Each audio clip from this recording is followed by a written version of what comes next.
për ta bërë proporcional kombëtar.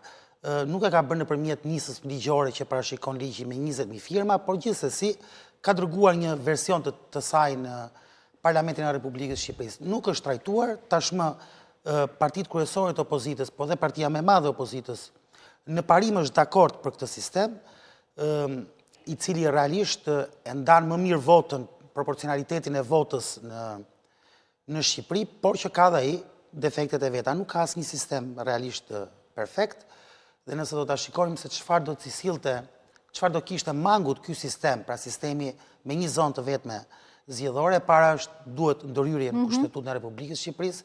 E dyta që këtu ndahen dhe palët. Nëse do të kemi dhe votën preferenciale pastaj, siç flitet që do jetë listë hapur 100% me votë preferenciale, atëherë do të kishim kompozimin e Kuvendit të Republikës Shqipërisë me individ të cilët vinë nga vende që ka popullsi më të gjerë. Për shembull, një kandidatet e qarqeve me dëndësi të madhe, siç është Tirana, Fieri, Durrësi, deri dhe te Vlora, që kanë popullsi, do mundet që nëpërmjet votës preferenciale të shkonin në Kuvendin e Republikës Shqipërisë.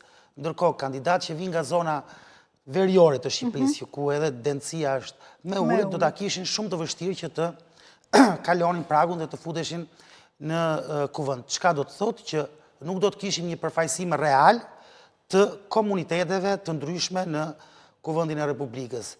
Një opsion tjetër që është artikuluar shpesh dhe të cilin unë edhe mbështes është dhe që nuk ka nevojë që të ndërhyjet Kushtetutën e Republikës, është të ndahet Shqipëria në 4 rajone. Kjo bëhet duke ndërhyrë në kodin zgjedhor, sepse Kushtetuta thotë kemi sistem proporcional rajonal, por nuk vendos një numër të caktuar rajonesh. Sot kemi 12 rajone, por Shqipëria mund të ndahet në 4 rajone, dhe mund të jetë për shembull rajoni i Veriut, rajoni i Tiranës, mund të jetë rajon vete për shkak të popullsisë madhe që ka, i Qendrës dhe i Jugut, dhe secili nga këto rajone në bazë të numrit të popullsisë të ketë një numër të caktuar deputetësh që në total bëjnë 140 deputet. Në këtë mënyrë edhe ruhet përfaqësimi i komuniteteve në Kuvendin e Republikës Shqipërisë dhe gjithashtu jepet mundësi partive të vogla që të përfaqësohen në kuvend, sepse problemi me sistemin rajonal proporcional me 12 rajone është që partitë e vogla kanë pothuajse të pamundur të kalojnë atë pragun natyror, le të themi, për të përfaqësuar në